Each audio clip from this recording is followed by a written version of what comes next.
ఇది నవ్వించేది కాదు, ఒక చిన్న message to the society. Father, son, wife, grandson వీళ్ళ మధ్య జరుగుతున్న సంభాషణ. ఒకసారి దయచేసి అందరికీ చేతులెత్తి నమస్కరిస్తున్నాను. ఒక 4 minutes నా ఎందుకు దయవుంచి ఎవరు మాట్లాడద్దు, ఎవరు డిస్టర్బ్ చేయద్దు. మీరు ఎన్నన్నా చెప్పండి, 1,00,000 చెప్పండి, నేను ఇక్కడ ఉండలేనండి. నేను మీతో కాపురం చేయలేను.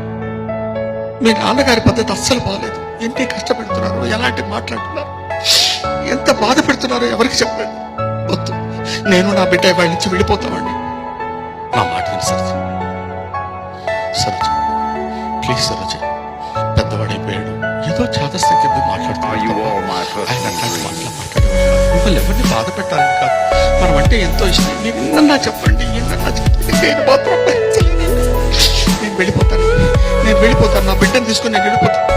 సరోజ ప్లీజ్ సరోజ, నేను చెప్పేది నా మాట విని సరోజ.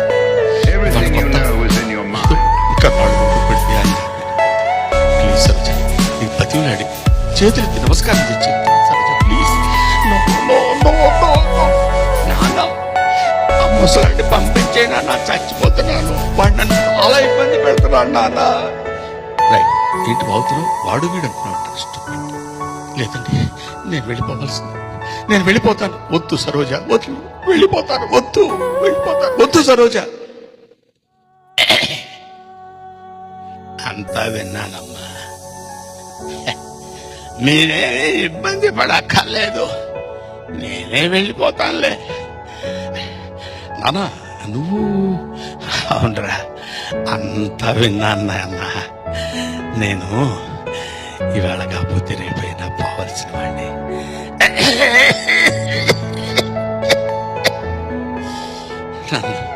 ఏ అనాథ శరణాలయంలో నా చేరా, నేను వెళ్ళిపోతాను అంటే కాదు నాన్న. సరోజ, నేను ఏదో సరదాగా మాట్లాడుకుంటాం తప్ప నీ మీద. అరే, మేము సాయం సంచలం, మీరు ఉదయ సంచలం. వద్దు నాన్న, నా మాట విను. నా మాట కాదన్నావంటే నా మీద ఒట్టే నేను ఏదైనా శరణాలయంలో చేస్తామని అంటున్నారు కదరా. నాన్న శరణాలయానికి తీసుకెళ్తా. పేరు నరసింహ, ఊరు వయసు 74 సంవత్సరాలు.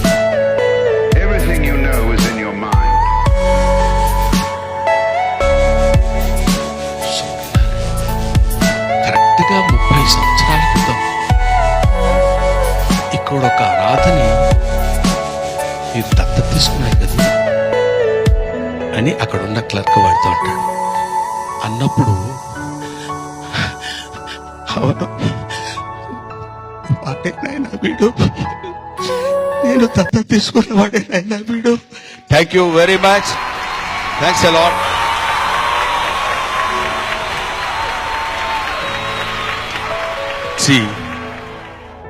Time rotates. ఇవాళ మనం పెద్దవాళ్ళం అవుతాం, రేపు మనకంటే తర్వాత వచ్చిన వాళ్ళు పెద్ద అవుతారు. అత్త ఒక ఇంటి కోడలే. కాబట్టి ఎప్పుడైనా you should give respect to the elders.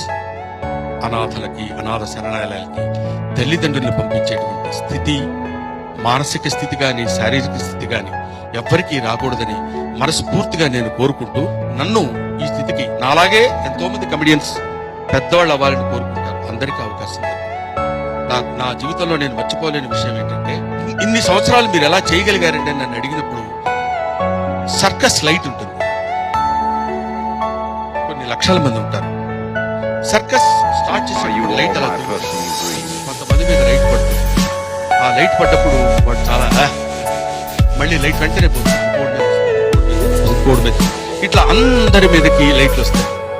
లైట్లు పడ్డవాడు మాత్రమే వెలుగులో ఉంటాడు, లైట్లు పడని వాడు వెలుగులో. అలాగా అందరి దగ్గర టాలెంట్ ఉంటుంది, కొంతమంది మీదనే లైట్ పడుతుంది. కాకపోతే నా జీవితానికి వచ్చేసరికి ఆ లైట్ తిప్పేసేవాడు. బహుశా బీడీ కాల్చుకోవడానికి పక్కకి వెళ్ళాడు, చాలాసేపు టైం పడుతుంది. అంతకంటే నేనేం అనుకోవట్లేదు. నాకు అవకాశాన్ని కల్పించింది అందరికీ నా హృదయపూర్వక నమస్కారాలు. ఇలాగే నాలాగా చాలా మంది రావాలి, ఇలాగే గొప్ప వాళ్ళని కోరుకునే వాళ్ళు చాలా మంది ఉంటారు కాబట్టి నాకు తోచిన సహాయం మూవీ ఆర్టిస్ట్ అసోసియేషన్ కి 5 lakhs డొనేట్ చేస్తూ మీ దగ్గర సెలవు తీసుకుంటాను. Thank you very much.